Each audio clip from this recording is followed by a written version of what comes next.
Good, good morning to all our beautiful subscribers all over the globe. This is your amazing channel, remembering Africa's greatest. I'm your host, Omar Mendy. Today, we are going to talk about coup d'etats in relation to the realities going on in Africa as we speak, precisely in Niger.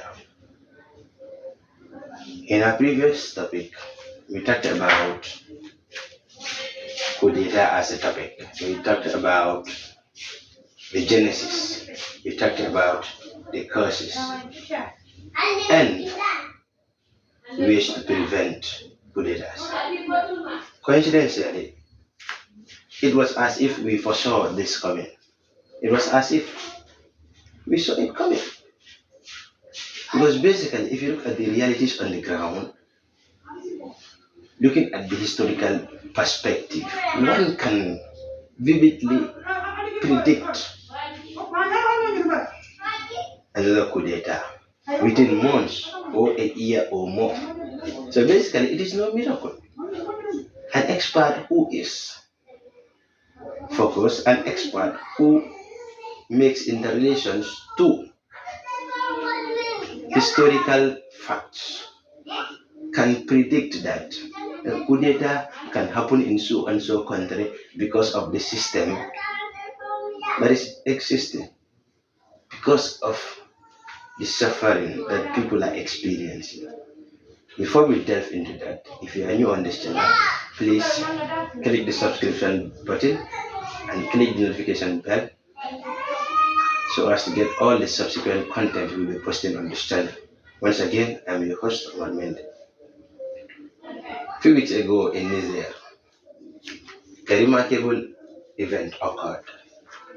The whole world is talking, and it is a very historic moment as it affects the interests of key players rather, in the geopolitics of this world, precisely the United States of America and France, one of the most dangerous colonizer, if not the most dangerous colonizer, the most exploitative country on Africa is France. We will give you all the details. Niger is one of the most blessed countries with regards to minerals, with regards to resources, which France benefits. Basically, one can say that the contribution that Niger makes to the economy of France is highly unprecedented, and without the contributions made by Niger to the economy of France, the economy of France will literally crumble to the ground. And the hard fact is, without the contributions of the former colonies of France, France is nothing. The world has seen it going on for over decades, at least in the 21st century. But when you talk about colonialism and all that, we can go over 100 years. In relation to the slave trade. So if you look at these big economies, if you look at the developed world, you realize that the fountain, the fabric of all that they enjoy today is as a result of the exploitation of Africans by the West, which is very, very bad. But thank God, Africans are beginning to be aware. Africans are beginning to take matters into their own hands. The then president of Niger, the elected president of Niger, Bazoum, was ousted by the chief of the presidential guard, Abdurrahman Siani. Subsequently, the ECOWAS member states came together, and the president of Nigeria, the current chairman of ECOWAS, proposed that the military would be given just a week to reinstate Bazoum or face military force to be kicked out of power. However, many experts, many Africans, and even the West alike are against such a move. And surprisingly, Niger is bordered by Mali, Guinea Conakry, who is very close. We can call him a neighbor or call it a neighbor. We also go to what? Burkina Faso. Algeria is also a very close neighbor. All these countries are saying no, military intervention is not the solution. We have to use diplomacy. We have to negotiate and then get to terms. But now that brings us back to our previous topic, that was Coup d'Etat. We talked about the causes of Coup d'Etat. Now we are going to make interrelations to that. With all the resources that Niger has, uranium, bauxite, gold, you name it. Africa is a blessed continent. But the Nigerian population is one of the poorest in Africa. The basic necessities that they need are not provided. France is literally ripping these countries of what they are blessed with. The people have had enough. So basically, you have puppet governments who are only there to represent their interests and the interests of the French government or that of the European Union. And the people suffer. Corruption becomes the order of the day, nepotism becomes the order of the day, ethno-linguistic consciousness becomes the order of the day, the economy is crumbling, the people are starving. Once the people are pushed to the wall, they have to what? They don't have another choice but to what? To push themselves back towards the government. And we also talked about public opinion in our first video with regards to Coup d'Etat or Coup d'Etat. Basically, when the military realizes that, when the military studies the public opinion and they realize that many of the citizens are not happy with the government, many of the citizens are sick and tired of the economic conditions prevailing in the country as a result of corruption, as a result of embezzlement, they do not have a choice but to take over.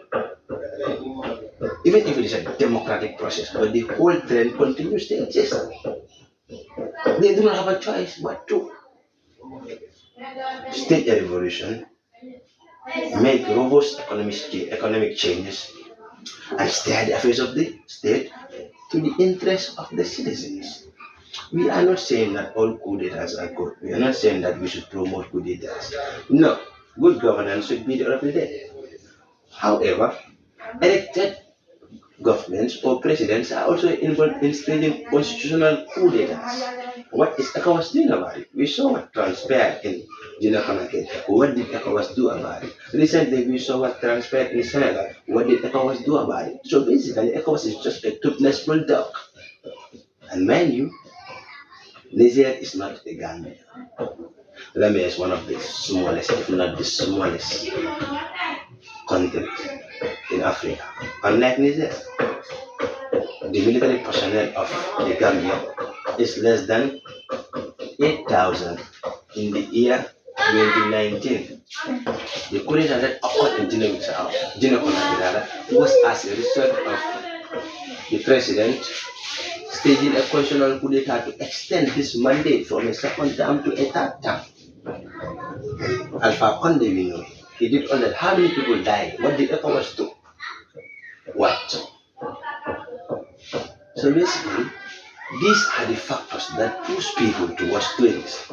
We've overheard the president of Turkey, Mr. Erdogan, or His Excellency Erdogan, publicly denouncing France and the exploitation that France has been carrying out in Africa for decades. France does not care about Africans. France does not care about her former colonies. France only cares about herself. We saw what France did in Guinea Conakry when Sekou Touré decided to embrace independence, when he said he was no longer interested in being part of the French Confederation or the French Federation. The French government literally destroyed everything that existed in Guinea Conakry and left the country without anything. Therefore, it's high time that Africans stand up to France. It's high time that Africans say no to the exploitation going on in the former French colonies. It's high time Africa takes best measures to promote high interest and high interest alone by exploiting the resources that Africa is blessed with to the interest of her people. I'm your host, Aman Mendy. If you are new on this channel, please don't forget to click the subscription button and click the notification bell so as to get all the subsequent content we will be posting on this channel. If you have a topic that you want us to discuss with regards to Africa and Pan-Africanism, be free to indicate it in the comment section. And don't forget to share our videos and support us in any way possible. I'm your host, Aman Mendy.